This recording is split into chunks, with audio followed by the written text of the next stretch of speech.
오늘 하나님께서 우리에게 주신 말씀은 여호수아 7장 1절에서 13절 말씀입니다. 여호수아 7장 1절에서 13절입니다. 이스라엘 자손들이 온전히 바친 물건으로 말미암아 범죄하였으니 이는 유다 지파 세라의 증손 삽디의 손자 갈미의 아들 아간이 온전히 바친 물건을 가졌음이라. 여호와께서 이스라엘 자손들에게 진노하시니라. 여호수아가 여리고에서 사람을 베델 동쪽 베다웬 곁에 있는 아이로 보내며 그들에게 말하여 이르되 올라가서 그 땅을 정탐하라 하매 그 사람들이 올라가서 아이를 정탐하고 여호수아에게로 돌아와 그에게 이르되 백성을 다 올라가게 하지 말고 2-3천 명만 올라가서 아이를 치게 하소서. 그들은 소수이니 모든 백성을 그리로 보내어 수고롭게 하지 마소서 하므로 백성 중 3천 명쯤 그리로 올라갔다가 아이 사람 앞에서 도망하니 아이 사람이 그들을 36명쯤 쳐 죽이고 성문 앞에서부터 스바림까지 쫓아가 내려가는 비탈에서 쳤으므로 백성의 마음이 녹아 물같이 된지라. 여호수아가 옷을 찢고 이스라엘 장로들과 함께 여호와의 궤 앞에서 땅에 엎드려 머리에 티끌을 뒤집어 쓰고 저물도록 있다가 이르되 슬프도소이다. 주 여호와여 어찌하여 이 백성을 인도하여 요단을 건너게 하시고 우리를 아모리 사람의 손에 넘겨 멸망시키려 하셨나이까. 우리가 요단 저쪽을 만족하게 여겨 거주하였다면 좋을 뻔하였나이다. 주여 이스라엘이 그의 원수들 앞에서 돌아섰으니 내가 무슨 말을 하오리이까. 가나안 사람과 이 땅의 모든 사람들이 듣고 우리를 둘러싸고 우리 이름이 세상에서 끊으리니 주의 크신 이름을 위하여 어떻게 하시려 하나이까 하니 여호와께서 여호수아에게 이르시되 일어나라. 어찌하여 이렇게 엎드렸느냐. 이스라엘이 범죄하여 내가 그들에게 명령한 나의 언약을 어겼으며 또한 그들이 온전히 바친 물건을 가져가고 도둑질하며 속이고 그것을 그들의 물건들 가운데에 두었느니라. 그러므로 이스라엘 자손들이 그들의 원수 앞에 능히 맞서지 못하고 그 앞에서 돌아섰나니 이는 그들도 온전히 바친 것이 됨이라. 그 온전히 바친 물건을 너희 중에서 멸하지 아니하면 내가 다시는 너희와 함께 있지 아니하리라. 너는 일어나서 백성을 거룩하게 하여 이르기를 너희는 내일을 위하여 스스로 거룩하게 하라. 이스라엘의 하나님 여호와의 말씀에 이스라엘아 너희 가운데에 온전히 바친 물건이 있나니 너희가 그 온전히 바친 물건을 너희 가운데에서 제하기까지는 내 원수들 앞에 능히 맞서지 못하리라. 아멘. 온전히 바친 물건을 제하기까지라는 제목으로 정주현 목사님 말씀 전해주시겠습니다. 라오디게아 교회에 대한 하나님의 비판의 말씀은 미지근하지 말고 차든지 뜨겁든지 하라. 그렇지 않으면 토하여 내치리라 라는 말씀으로 구성되어 있습니다. 칭찬도 없이 책망만 받은 라오디게아 교회의 모습을 보면서 우리는 우리의 모습이 이런 모습은 아닌지 한번 고민해 보아야 합니다. 미지근한 물은 마실 수도 없고 온천으로도 쓸 수 없는 쓸모없는 물이었습니다. 마찬가지로 우리는 미온적인 자세로 세상에서 주님의 말씀을 믿음으로 붙들고 살아갈 수가 없습니다.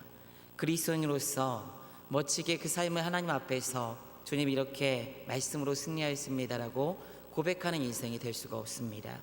기왕 예수님 믿어 천국 가는 여정인데 여러분 그 삶의 자리에서 승리의 기쁨을 더 많이 맛보셔야 되지 않겠습니까? 성경은 우리의 정체성을 하늘에 속한 자라고 규정합니다. 그런데 그 앞에 현재 우리를 표현하는 표현이 붙어야 할 것 같습니다. 지금 세상에 살고 있는 하늘에 속한 자. 우리는 분명 하늘에 속한 자로서 풍성한 하나님의 은혜를 누리고 살아갑니다.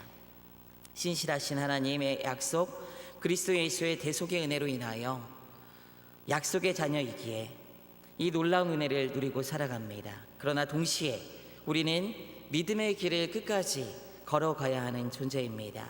세상에 살아가나 세상에 속하지 않은 하나님께 속한 그리스도인, 우리에게 있는 확실한 약속으로 인하여 돌이킬 수 없는 구원의 은혜는 세상의 어떤 것과도 바꿀 수 없는 놀라운 것입니다. 그러나 그 은혜를 가지고 세상을 이겨야 하는데 이기지 못하는 경우가 많이 있다는 것이에요. 우리의 삶은 세상에 휘둘리고 세상의 지배를 받으려고 하고 심지어 우리 스스로 세상의 힘과 권력, 세상적인 방법을 추구하면서 살아가는 것을 아무런 꺼리낌 없이 받아들이곤 합니다. 그래야 세상에서 살 수 있다면서요. 그러나 이런 신앙생활은 앞선 라우디아 교회의 모습이며 하나님께 책망받기 딱 알맞은 신앙의 자세입니다. 가인과 아벨의 제사에서 가인의 제사를 받지 않은 이유를 말씀하는 많은 설교를 들어본 적이 있습니다. 그중 하나가 바로 하나님께서 찾아오셔서 가인에게 하는 그 말씀에 있습니다. 죄가 문 앞에 엎드려 있느니라 너는 죄를 다스릴지어다. 가인에게 찾아오셔서 그 제사를 받지 않은 가인에게 하나님께서 하신 말씀이에요. 아담의 범죄로 말미암아 죄가 시작되었고 그때부터 죄는 세상에 편만하게 되었으며 지금도 문 앞에 엎드려져서 우리를 삼키려 한다고 하나님께서 우리에게 경고하시고 있는 것입니다. 여기서 문 앞에 엎드려져 있느니라 라는 이 표현은 마치 사자가 집 앞에서 먹이를 집어 삼키기 위해서 집중하고 있는 모습을 의미하는 거예요. 여러분, 사자가 먹이를 먹기 위해서 잡기 위해서 집중하는 그 모습을 본 적이 있습니까? 아마 그 주위에는 아무것도 보이지 않을 거예요. 그 먹이를 삼키기 위한 그 집중력을 가지고 그 때를 노리고 있다는 것입니다. 여러분, 죄가 우리를 그렇게 집어삼키기 위해서 우리 주변에서 그 틈을 노리고 있다는 거예요. 죄는 보이지 않는 곳에서 우리를 삼키려고 합니다. 그래서 우리는 죄에 대한 경각심을 가지고 있어야 합니다. 그래야지 하나님께 속한 자로서 세상에서 믿음으로 살아갈 수 있는 거예요. 여러분께 질문을 한번 드리고 싶습니다. 여러분은 혹시 하나님 앞에 나아오면서 하나님이 이렇게 실패하고 얻어터지고 나왔습니다, 이런 마음으로 나오시는 경우가 많습니까? 아니면 하나님 이렇게 믿음으로 살아서 승리할 수 있었습니다, 감사합니다, 이런 마음으로 주님께 나오시는 경우가 많습니까? 바라기는 문 앞에 우리를 삼키려고 웅크리고 있는 죄를 다스리고 하늘에 속한 자로서 세상을 이기는 믿음의 삶을 사시는 우리 모두의 인생이 되기를 원합니다. 그렇다면 우리는 어떻게 세상을 이기고 죄를 다스리는 승리의 삶을 여러분 살아갈 수 있겠습니까? 오늘 말씀에서 우리는 아이성 전투에서 패한 이스라엘 백성들의 모습을 보게 됩니다.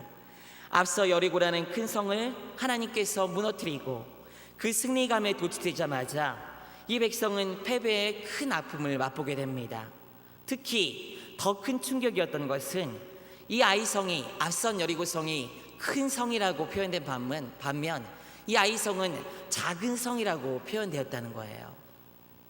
정탐하고 온 정탐꾼들이 그들은 소수이니 모든 백성을 그리 보내어 수고롭게 하지 마소서라고 여호수아에게 보고를 합니다. 소수밖에 없는 작은 성이라는 것이에요. 그래서 여호수아는 3,000명밖에 아이성으로 보내지 않게 됩니다. 결국 36명의 사람이 죽임을 당하게 되고 정신없이 도망오게 되고 이스라엘 백성들의 마음은 물과 같이 변해서 그 마음이 굉장히 심히 아프고 힘든 상황에 처하게 됩니다. 여호수아와 백성은 굉장히 큰 충격을 받습니다. 그리고 하나님 앞에 여호수아는 슬픔으로 기도하죠. 어떻게 우리가 이렇게 패배한 것입니까? 하나님, 우리가 요단 덩편에서 머물렀으면 차라리 좋았겠습니다. 그렇게 한다는 게 아니라 그만큼 그 충격이 크고 하나님 앞에 그 패배의 아픔이 컸다는 거예요. 왜 이스라엘 백성들은 여러분 이 작은 성 아이와의 전투에서 패하게 되었을까요? 앞서 큰 여리고성을 승리하고 그 승리감에 도취된 그 시간이 잠깐이었다면은 이 패배감은 이스라엘 백성에게 더 크게 다가왔던 것이죠. 하나님께서 여호수아에게 그 이유를 말씀하십니다. 우리 7장 11절 말씀을 같이 한번 읽어보도록 하겠습니다. 함께 읽습니다. 시작. 이스라엘이 범죄하여 내가 그들에게 명령한 나의 언약을 어겼으며 또한 그들이 온전히 바친 물건을 가져가고 도둑질하며 속이고 그것을 그들의 물건들 가운데 두었느니라. 그 첫 번째 이유는 바로 거룩함을 상실했기 때문입니다. 이 모습에 대해서 본문 7장 1절부터도 심상치 않게 표현을 합니다. 여호수아 7장 1절에서 이렇게 기록해 우리 한번 읽어보도록 하겠습니다. 함께 읽습니다. 시작.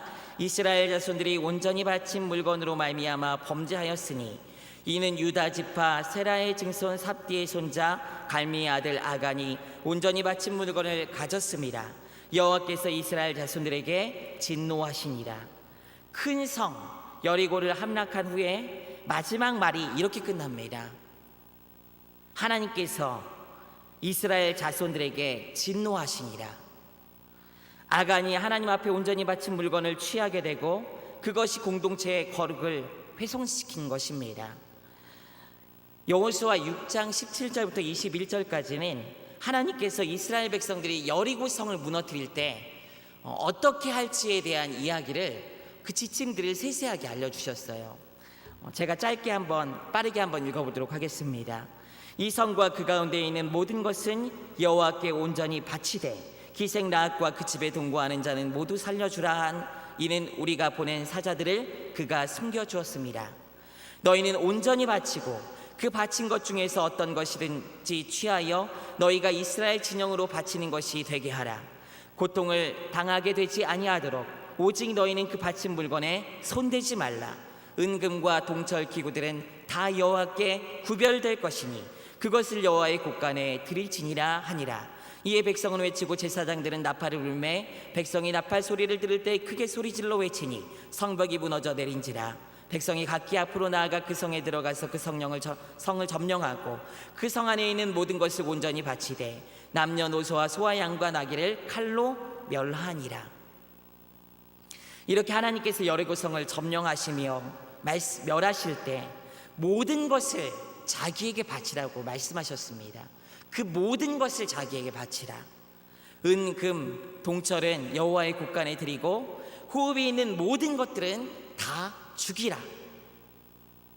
이런 전쟁의 방식이 바로 할렘 전쟁입니다. 할렘. 지금 관점으로 보면 굉장히 잔인하게 보이는 이 전쟁, 왜 주님께서 명하셨을까요, 여러분? 자비하고 은혜가 풍성하신 하나님께서 왜 이런 잔인한 전쟁을 여러분 명하셨을까요? 노비로 삼지 말고 다 멸하고 가축조차도 그것들을 취하지 말고 다 멸하고 제와들도 다 온갖 제와들은 다 여호와의 곳간에 드리라. 마치 처음 난 새끼를 하나님께 드리는 것처럼 하나님은 가나안 땅에서의 첫 승리를 모두 취하신 것입니다. 하나님께서 마땅히 받으실 만한 재물이었던 거예요. 그 전쟁 자체가. 이를 구별해서 받으신 것입니다. 그런데 아간이 탐욕으로 제와를 취하고 불순종하여 자신과 공동체를 더럽힌 사건이 벌어진 것이에요. 이로 말미암아 이스라엘은 구별된 하나님께서 취하신 공동체임에도 불구하고 불순종의 대가로 하나님께서 분노하게 되십니다. 여호수아의 아이성 패배에 대해서 여호수아는 슬픈 기도를 합니다. 어찌하여 우리가 패한 것입니까? 하나님께서는 이렇게 더럽혀진 이스라엘 백성들에게 이렇게 명령하세요. 우리 여호수아 7장 13절 말씀을 한번 같이 읽어보도록 하겠습니다. 함께 읽습니다. 시작. 너는 일어나서 백성을 거룩하게 하여 이르기를 너희는 내일을 위하여 스스로 거룩하게 하라. 이스라엘의 하나님 여호와의 말씀에 이스라엘아 너희 가운데 온전히 바친 물건이 있나니 너희가 그 온전히 바친 물건을 너희 가운데에서 제하기까지는 내 원수들 앞에 능히 맞서지 못하리라. 다시 백성을 거룩하게 하고 스스로 거룩하게 하라고 이 여호수아에게 말씀하십니다. 그 온전히 바친 물건을 제하기까지는 원수들 앞에 능히 맞서지 못하리라. 우리가 세상에 나아가 영적인 전쟁에서 승리하지 못하고 죄를 다스리지 못하고 미온적인 자세로 살아갈 수밖에 없는 이유는 무엇일까요, 여러분? 거룩함이 없는 거예요. 거룩함이. 주님께서 찾으시는 그 거룩함이 없는 것입니다. 온전히 바친 물건을 취한 아간과 같이 세상에서 살아남기 위해서 세상적인 방법을 추구하고 말씀이 아닌 욕심에 좌우되어 살아가기 때문입니다. 욕심에 사로잡혀 불순종하는 것을 실존적인 한계로 여기고 그냥 힘없이 살아가다가 주님께서 용서하시겠지 라는 태도로 세상에서는 세상의 방법으로, 교회에서는 거룩한 척 하면서 살아갑니다. 이것은 아간과 같이 자신을 더럽히고 교회라는 공동체를 더럽히는 여러분 행위예요. 그런데 여러분, 사실 이 행위 자체가, 이 모습 자체가 불신에서 시작되었다는 것을 여러분 아십니까? 믿음과 반대되는 불신에서 시작된 것입니다. 믿음이 없는 모습이에요, 이 모습 자체가. 왜냐하면 불순종의 근원은 하나님을 신뢰하지 못하고 믿지 못함에 있습니다. 탐욕으로 더 많은 것을 가지려고 합니다. 왜 더 가지려고 합니까, 여러분? 왜 더 가지려고 할까요? 왜 더 취하려고 하고, 왜 높은 자리에 그렇게 올라가려고 안간힘을 씁니까? 왜 성공하려고 합니까? 내가 내 안위를 확보하고 내가 내 삶을 지키려는 것입니다. 내가 확보한 삶의 자원으로 내 안위를 지키려는 것, 이것이 바로 불신이 아니면 무엇이겠습니까, 여러분? 하나님을 믿는다고 하면서도 아간은 탐욕으로 재물을 취하면서 자신의 안위를 추구합니다. 하나님을 버린 것입니다. 때문에 오늘 말씀 가운데 뒤집어 생각하면 거룩이라는 것은 하나님을 의지하고 신뢰하는 모든 것을 의미하는 거예요. 믿음이 바로 거룩과 바로 직결되는 연결점에 있는 것입니다. 그렇게 하나님께 집중할 때 죄가 파고들 틈이 없어지게 되고, 그것이 바로 거룩이라는 거예요, 여러분. 아간 한 사람의 범죄로 인하여 아이성의 전투에서 피한 결과로 주변국들에게 어찌 보면 큰 오점을 남기게 되었을 겁니다. 이는 하나님의 권위와 능력에 대한 주변국들의 인식에도 직결되는 것이에요. 왜냐하면 당시 관점에서 전쟁은 신과 신의 전쟁입니다. 작은 성에 패한 이스라엘의 하나님은 약한 하나님으로 인식될 수가 있었던 거예요. 그러나 하나님은 그런 세상의 인식보다도 참된 백성들, 거룩하고 온전하게 세우며 믿음으로 그 나라를 세워가는 일이 더 중요한 분이셨습니다. 가나안에 세워질 그 나라를 바르게 세우시기 원하시는 분이 바로 우리 하나님이셨던 거예요. 사랑하는 성도 여러분, 교회뿐만 아니라 우리의 삶도 하나님 안에서 승리하는 인생이 되기 위해서, 세상을 이기기 위해서 우리는 거룩해야 합니다. 하나님의 말씀에 순종하고 믿음에 서야 합니다. 그것이 주님의 우리를 향한 뜻임을 기억하시기 바랍니다. 둘째로 패한 이유가 또 하나 더 있습니다. 여호수아 7장 4절 말씀인데요, 우리 다 같이 한번 읽어보도록 하겠습니다. 함께 읽습니다. 시작. 백성 중 3,000명쯤 그리로 올라갔다가 아이 사람 앞에서 도망하니, 정탐꾼의 보고를 들은 여호수아는 그냥 약 3,000명 정도 되면 승리하리라 라고 생각을 했던 모양입니다. 이전에 여리고성을 무너뜨리고 요단강을 건너서 가나안에 발을 디디기까지 무슨 결정을 하든 무슨 일을 하던 이스라엘 백성을 이끄신 분이 하나님이라는 사실을 이 여호수아서는 보여주고 있어요. 그런데 이 여호수아는 그냥 3,000명쯤 올라가면 승리할 수 있을 거야 라고 생각하고 3,000명을 올려보낸 거예요. 사실 이 여호수아를 통해서 하나님께서 말씀하시고자 하는 바는 그 나라와 그 의를 이루는 것은 하나님이라는 것을 말씀하고 있습니다. 하나님의 말씀에서 시작된다는 것을 말씀하고 있어요. 여호수아서는 그 시작부터 하나님의 직접적인 말씀으로 시작합니다. 여호수아 1장 1절에서 이렇게 기록하고 있어요. 여호와의 종 모세가 죽은 후에 여호와께서 모세의 수종자 눈의 아들 여호수아에게 말씀하여 이르시되, 모세가 죽고 새로운 리더십으로 세우신 여호수아에게 내가 너와 함께할 것이기에 강하고 담대할 것을 명령하시고 두려워하지 말라고 그를 독려하시면서 먼저 찾아오셔서 그에게 말씀하신 분이 우리 하나님이세요. 이후 요단강을 건널 때도 그렇습니다. 여호수아 3장 7절부터 8절까지는 여러분 이렇게 기록합니다. 여호와께서 여호수아에게 이르시되, 내가 오늘부터 시작하여 너를 온 이스라엘의 목전에서 크게 하여 내가 모세와 함께 있었던 것과 같이 너와 함께 있는 것을 그들이 알게 하리라. 너는 언약궤를 맨 제사장에게 명령하여 이르기를 너희가 요단 물가에 이르거든 요단에 들어서라 하라. 하나님께서는 세심하게 요단을 건너는 그 상황에서도 일러주시고 말씀하셨습니다. 제사장들을 앞세워 요단강을 건널 것을 하나님께서 여호수아에게 말씀하시고 그대로 순종한 것뿐이에요. 여호수아 4장 1절부터 3절까지 말씀에서는 이렇게 또 기록합니다.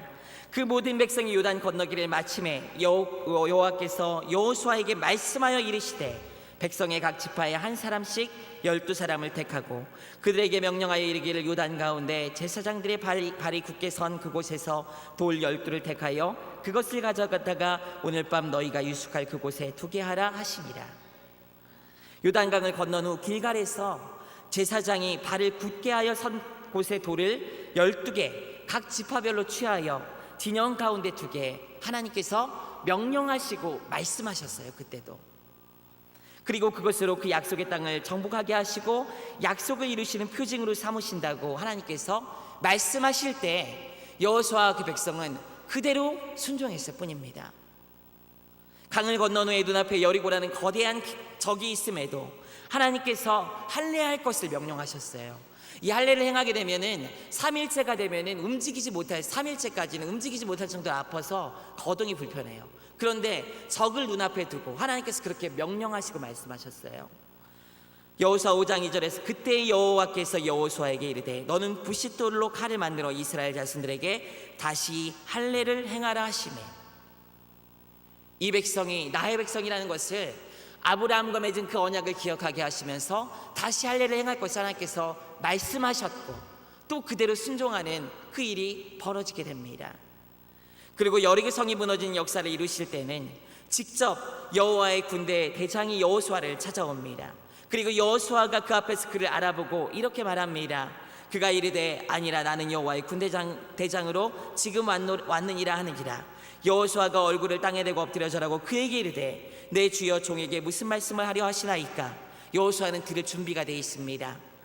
여호와의 군대 대장이 여호수아에게 이르되 내 발에서 신을 벗으라. 내가 선 곳은 거룩하니라 하니 여호수아가 그대로 행하니라.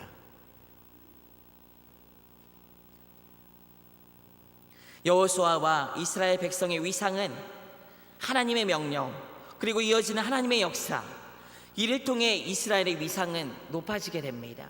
이스라엘 백성들이 한 건 아무것도 없어요. 다 하나님께서 말씀하신 그대로 순종하는 이스라엘 백성들의 그 믿음의 행위가 있었기 때문에 하나님께서는 이 백성들을 믿음의 행위가 있었고 하나님께서 그 백성들을 이끌어 가셨던 거예요. 다 누가 하셨습니까? 말씀하신 하나님께서 다 하신 거예요. 여호수아는 그 자체로 하나님께서 그 나라를 가져오시는 주체임을 보여주는 성경입니다. 약속의 땅 가나안에 들어가는 모든 과정을 하나님께서 말씀하시고 그 말씀대로 따르는 순종하는 백성들의 모습을 보여줍니다. 그럴 때 그 하나님의 말씀에 온전히 따를 때 그 백성은 여리고를 무너뜨리는 승리를 경험하게 되고 그 땅에 하나님께서 이루시는 역사를 보게 되는 것이죠. 그렇다면 아이성을 칠 때도 여러분 마찬가지였던 거예요. 비록 작은 성이라고 교만해서는 안 됐던 것입니다. 큰 성 여리고였지만 하나님께서 말씀하시고 순종하는 공동체의 그 말씀을 이루시는 그 역사가 이루어졌음을 이미 경험했고 앞서 하나님께서 말씀하신 그대로 이루어지는 것을 경험하고 있었어요. 그렇다면 아이성을 눈앞에 두고 이 백성이 어떻게 해야 됐을까요, 여러분? 자신들의 수, 위세, 그리고 그 승리감에 도취돼서는 안 됐던 거예요. 하나님께서는 이미 수에 달린 게 아니라고 말씀하고 계신 것입니다. 그 승리가 너희의 수와 능력에 달린 게 아니라고 이미 앞서 보여주셨어요. 그럼 이 백성이 어떻게 해야 됐을까요, 여러분? 하나님의 말씀에 귀를 기울였어야 되는 거예요. 여호수아 8장 1절에서는 하나님께서 이 아간의 범죄에 대한 징계를 내리신 다음에 이렇게 말씀하십니다. 여호와께서 여호수아에게 이르시되 두려워하지 말라 놀라지 말라 군사를 다 거느리고 일어나 아이로 올라가라. 보라 내가 아이 왕과 그의 백성과 그의 성읍과 그의 땅을 다 내 손에 넘겨주었으니 아간의 범죄에 대한 보응과 징계 후에 하나님께서 다시 여호수아에게 말씀하실 때 뭐라고 말씀하시냐면은 너 한 10,000명 정도 올라가 이렇게 얘기하지 않으셨어요. 하나님께서 뭐라고 얘기하셨냐면은 다 올라가라고 말씀하셨습니다. 전부 다. 작은 성일지라도 하나님께서 하시는 거예요. 우리는 수에 치중하려고 하고 능력에 치중하려고 하고 다른 어떤 것에 치중하려고 합니다. 세상적인 어떤 우리에게 안위를 갖다 주는 어떤 것에. 그러나 하나님의 전쟁은 어디 달려있냐면은 그런 데 달려있는 게 아니에요. 하나님께서 말씀하시고 그 말씀에 순종하는 그 역사에 달려있는 것입니다. 하나님의 말씀에 달려있고 하나님께서 하시는 그 역사에 달려있는 거예요. 우리는 조금 잘 나가고 잘 되고 아무 문제가 없으면 하나님을 쉽게 떠납니다. 이것이 죄된 인간의 본성입니다. 앞서 큰 승리를 경험하고 승리감에 도취되었어요. 이제 아이성 정도는 우리 힘으로 할 수 있어. 우리가 그냥 해보자. 그냥 3,000명 정도 올라가면 되겠지. 이 마음이 바로 교만입니다.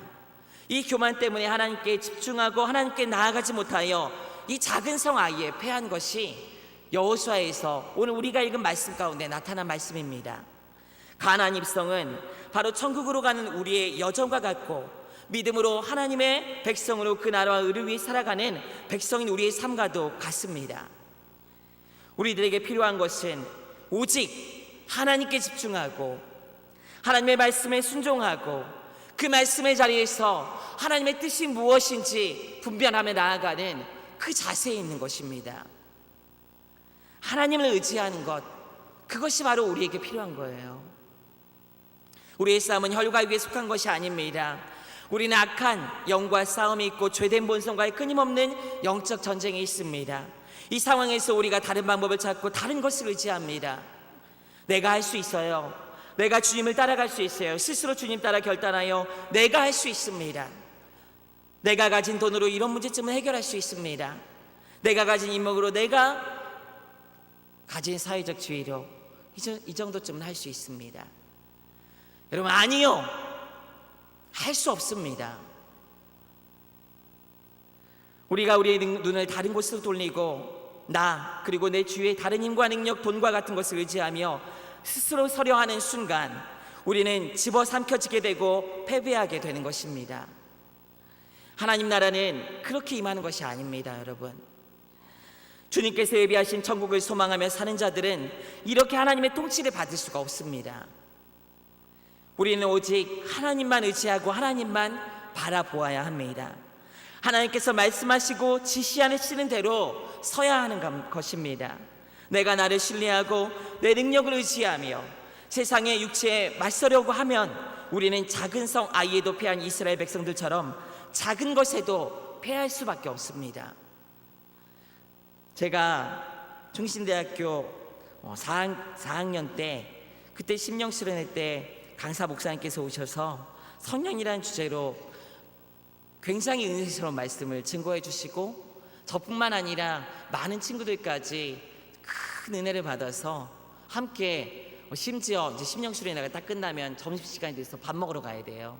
밥 먹고 빨리 먹고 또 예배당 자리 맡아서 앞자리에 앉으려고 막 하는 어떤 그런 분위기가 그때 있었거든요.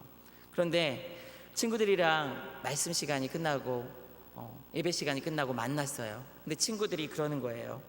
야, 우리가 이렇게 은혜를 받고 도전받고 이런 말씀을 들었는데 우리의 마음이 이렇게 뜨거운데 우리가 지금 밥 먹으러 갈 틈이 어디 있느냐. 기도하러 가자. 그리고 기도하러 가서 열심히 기도하고 나왔습니다. 그 다음 날에도 기도하러 가고 밥을 안 먹고 점심을 굶어가면서 기도하고 예배드리고 기도하고 예배드리고 그랬어요.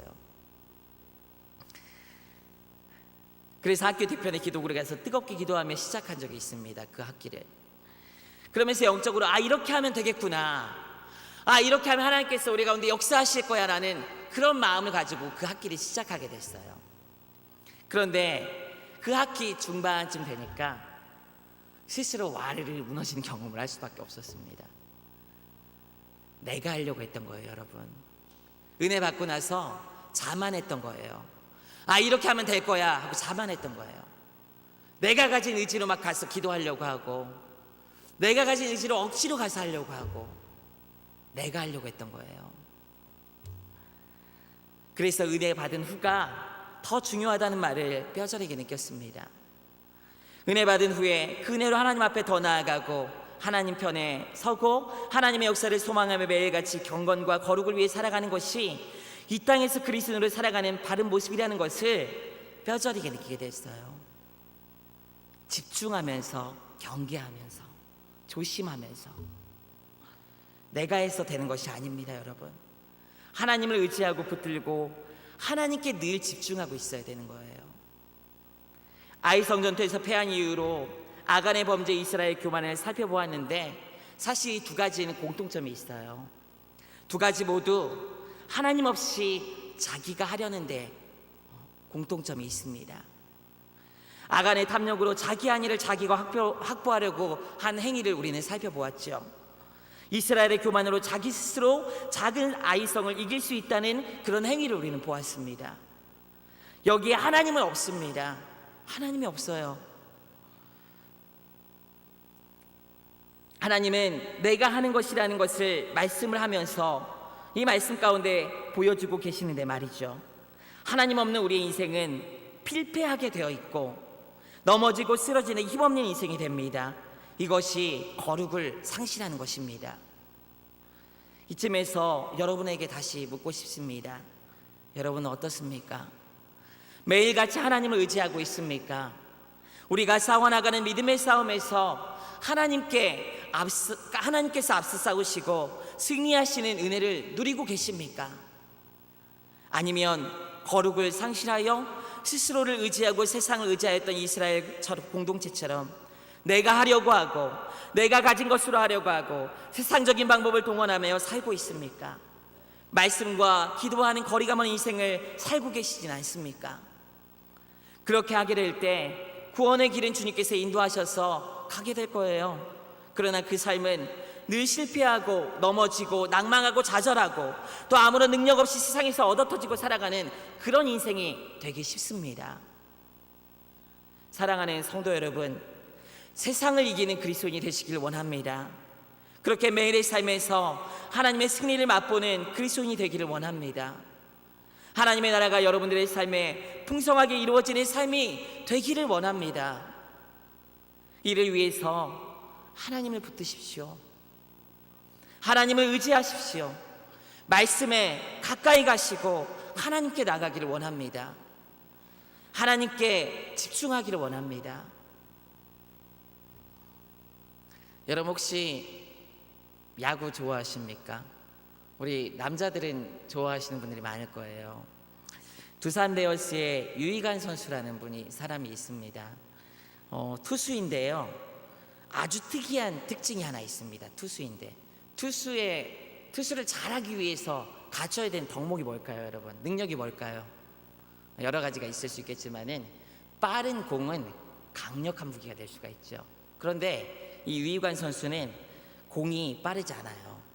메이저리그 보통 강속구 투수들이 빠르게 던질 때 거의 170km에 가깝게 시속 170km 가깝게 던진다고 해요. 그리고 우리나라에서도 150km 정도쯤 던지는 강속구 투수들이 있습니다. 그런데 유희관 선수는 최고 구속이 130km예요. 그리고 최저 느린 공은 70km 정도라고 합니다. 물론 일반인보다는 빠르지만 투수로서는 굉장히 큰 핸디캡을 가지고 있는 구속이라는 거죠. 그런데 놀라운 사실은 그 공을 타자들이 잘 못 칩니다. 그 느린 공을. 감독들이 그래요. 왜 잘 못 치는지 자기도 모르겠다고 그래요. 근데 잘 못 쳐요. 유희관 선수에게 물었습니다. 일부러 그렇게 던지는 것 아니냐? 아니요. 저는 매 투구마다 전력으로 던집니다. 그런데 왜 다른 타자들이 못 칠까요? 상대편 타자들을 곤란하게 만드는 비결이 있었던 거예요. 자신은 빠른 공을 던질 수 없기 때문에 유희관 선수는 자신의 느린 공을 빠르게 보이도록 효과 구속이라는 것을 연구했다고 합니다. 그래서 이 연구의 결과로 느린 공을 보완할 수 있었던 거예요. 느린 공이라는 약점을 극복할 수 있었던 거예요. 그래서 가장 느린 공으로 가장 오래 버티는 투수가 될 수 있었습니다. 2016년 리우 올림픽에서는 일본 개주팀이 세계를 놀라게 했습니다. 개주하면 여러분 빠른 선수들이 막 빠르게 달려가지고 딱딱 이어져가지고 빨리 들어와야 되거든요. 근데 일본 선수들이 동양인으로서 최초로 2등을 한 거예요. 개주에서. 그 전까지는 서양인들이 또 덩치가 돈 서양 유럽인들이 미국 사람들이 거의 다 1, 2, 3위를 휩쓸었어요. 근데 일본 선수들이 2등을 차지하자 굉장히 놀라게 된 거예요. 더 놀라운 사실은 이 일본 개주 선수들 중에서 10초대를 끄는 사람이 한 명도 없었다는 사실입니다. 그런데 어떻게 여러분 은메달을 딸 수 있었을까요? 그것은 일본 선수들이 주력으로가 아니라 바통을 건네받는 그 훈련에 힘을 쏟았기 때문입니다. 그래서 그 시간을 최대로 줄였던 거예요. 유이관 선수도 일본 개주 선수들도 그렇습니다. 자신의 약점을 파고들어서 한 곳에 집중한 거예요. 그리고 그 결과가 놀라운 결과를 끌어냈던 것입니다. 여러분, 우리의 가장 큰 약점이 무엇일까요? 우리의 가장 큰 약점이 무엇일까요?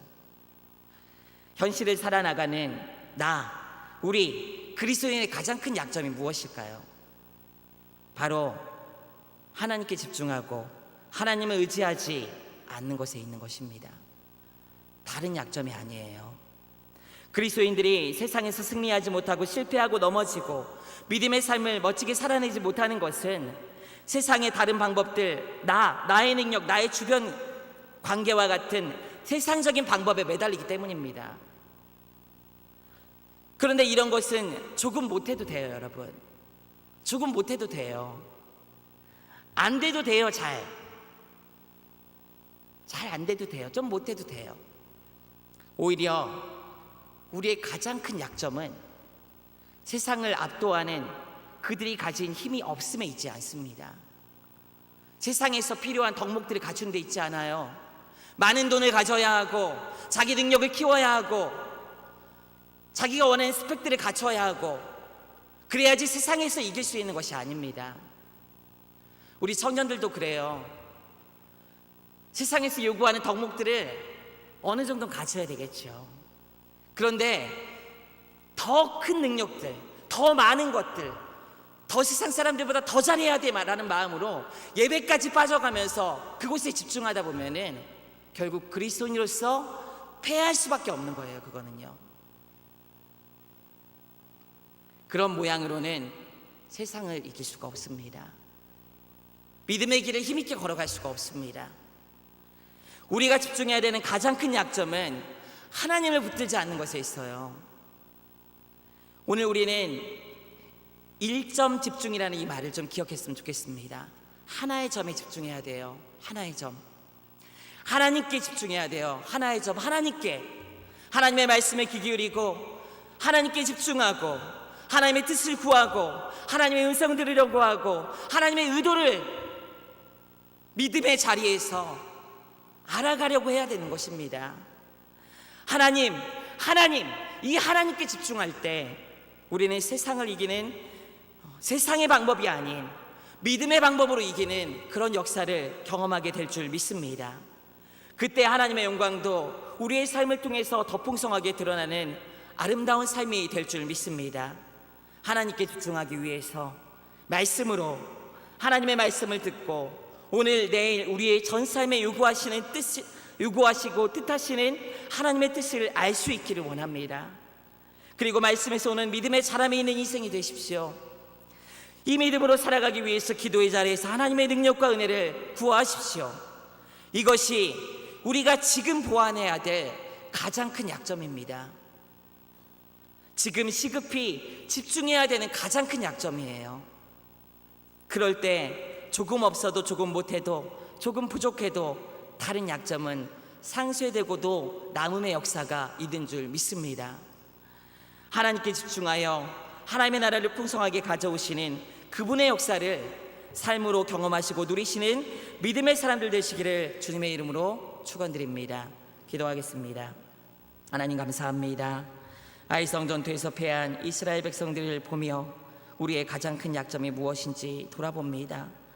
주님께서 이 하나님의 나라를 가져오시는 주체임을 늘 인정하게 하시고, 우리가 하나님 나라에 속한 자로서 세상 가운데서 주의 나라의 백성으로서 믿음으로 살아가며 오직 하나님께만 집중하는 영혼들 될 수 있도록 도와주시옵소서. 세상의 능력들과 요구되는 그런 돈과 명예와 다른 사회적 지위들, 이런 것들을 추구하는 영혼들이 아니라, 이런 것들은 조금 못하더라도 주님께 집중하고 주님께 나아가며 하나님의 말씀에 귀 기울이고 기도의 자리에서 하나님을 붙들 수 있는 믿음의 사람들 될 수 있도록 도와주시옵소서. 그래 세상을 이기고 승리하며 하나님께서 원하신 아름다운 삶을 살아드릴 수 있는 믿음의 인생들 될 수 있도록 함께하여 주시옵소서. 감사드리며 예수 그리스도의 이름으로 기도드리옵나이다. 아멘.